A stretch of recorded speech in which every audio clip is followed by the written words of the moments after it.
This is section 12.6, the law of cosines. Today, you're going to be able to figure out the length of the sides of any triangle if you have enough information, and the measures of the angles of any triangle if you have enough information. How do we use the law of cosines to find sines and angles of triangles? So, if you remember from the warm-ups we've done and the problems you've solved, the sine of theta is equal to y over r. Cosine of theta is equal to x over r, where x and y are points on a plane, or one point on a plane. This means if you solve each equation for x and y, you would multiply both sides by r for both equations, and you get y equaling r times sine theta and x equaling r times cosine theta. All we did was multiply both sides by r. What does this mean? Well, if theta is an angle in standard position and P is a point on its terminal side, then the coordinates of P are r cosine theta and r sine theta, and r is equal to the length of OP. So this means this point is equal to r times cosine theta for the x coordinate and r times sine theta for the y coordinate. And all we did is basically take what you learned about sine and cosine and multiply both sides by r. Also, r is equal to the length of OP. In fact, that's where you're going to usually start when you do this. Now, what does this have to do with anything? The law of cosines. In any triangle ABC, c squared equals a squared plus b squared minus 2ab cosine c. B squared equals a squared plus c squared minus 2ac cosine b, and a squared equals b squared plus c squared minus 2ab cosine a. What this basically means is the square of one side is equal to the sum of the squares of the other two sides minus 2 times the other two sides product times the angle opposite the side you're looking for. So c squared equals a squared plus b squared minus 2ab cosine c. So you'll notice that on the left side, the side on the left matches the angle that goes with the negative 2 on the right, and the sides on the right go with the negative 2 here. And it's not that hard to memorize. You'll be using it quite a bit in this exercise, so hopefully it'll come pretty naturally to you. Example 1, triangle ABC. And I'm not going to draw most of these triangles, but you can draw them yourself if it helps you. Given side B is 10 and side C is 14, we're also told that angle A is 54. We want to know the length of side A. So here is our law of cosines. You want side A, let's put that on the left side. We also know the angle opposite the side we're looking for, which is angle A. So our formula would be a squared equals b squared plus c squared minus 2bc cosine alpha. Now, all you have to do is plug in b, c, and the measurement for angle A.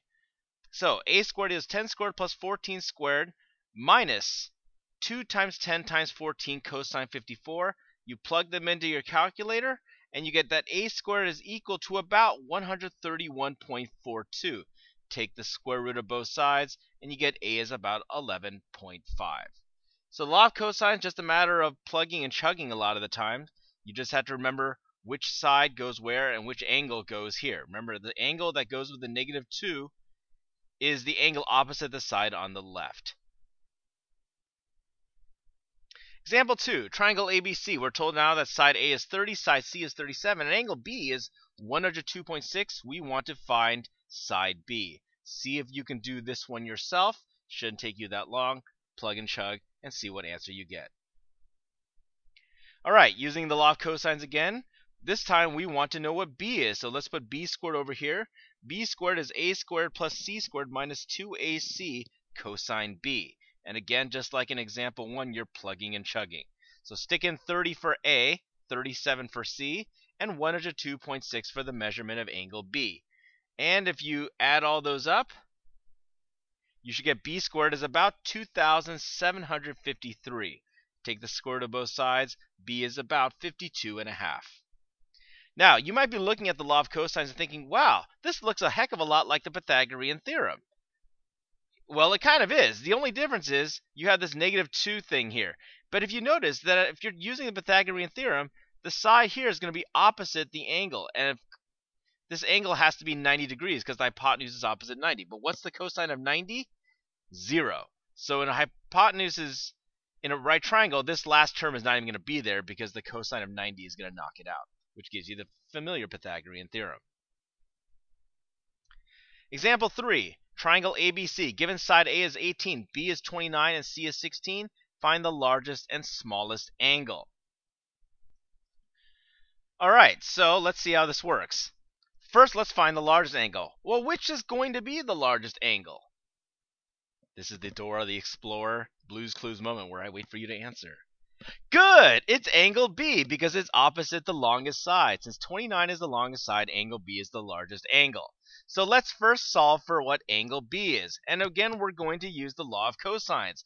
Which one you're going to use? Well, you're going to use the one that has a cosine of B on the right side, which means you're going to have side B squared on the left. So you're going to use B squared equals A squared plus C squared minus 2AC cosine B. And I pressed the button a little too quickly, but whatever. 29 squared is 18 squared plus 16 squared minus 2 times 18 times 16 cosine B.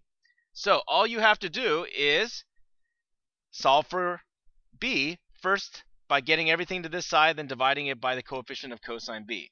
So you get 576 cosine B equals negative 261. So divide both sides by 576, and you get the cosine of B is about negative 4.53.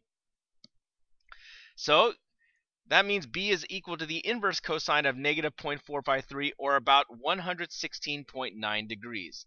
And what you will notice is that if cosine is over 90, you're actually going to have a negative number, which is why this is the biggest angle. And again, you have an obtuse angle, so 116.9 makes sense, since once you have an obtuse angle in a triangle, it's going to be by definition the largest angle.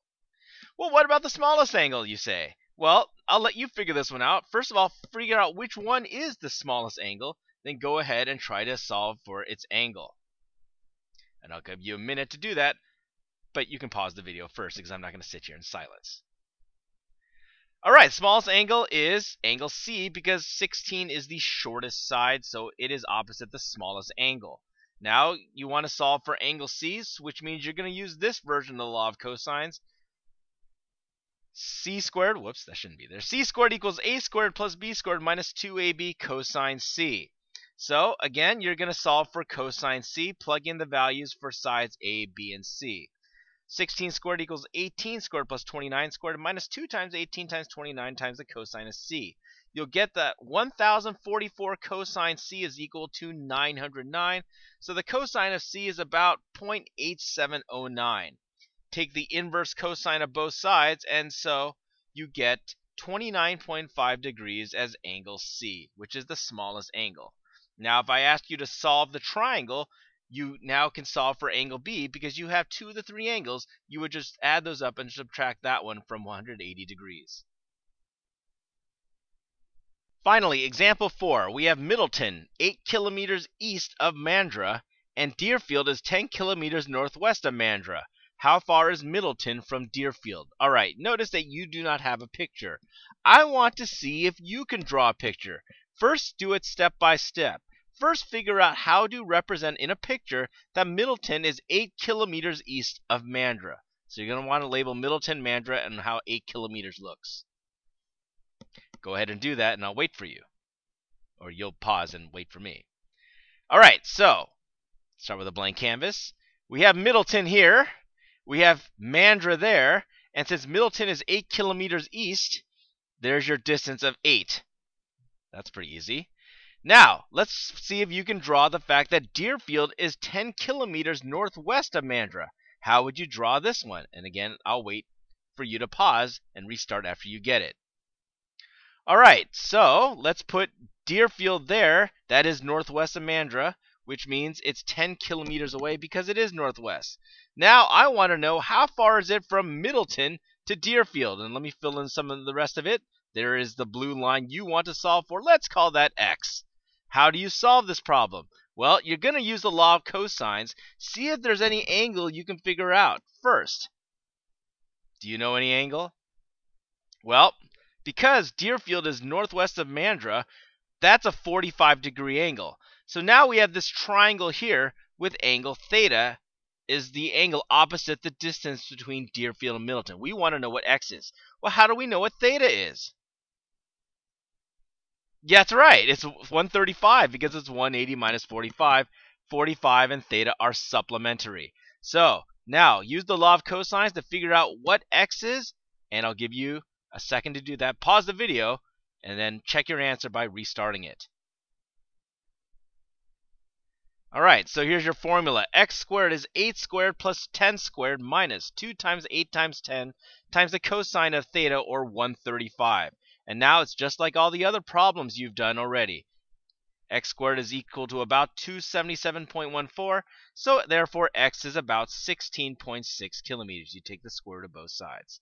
So the law of cosines is not complicated. It's pretty much one formula that can be expressed three ways in any single triangle, depending on which side you want to find or which angle you need to know. That's it for section 13.6. You'll get problems to do on Monday in class. If you have any questions in the meantime, hit me up on Facebook or ask me a question through email.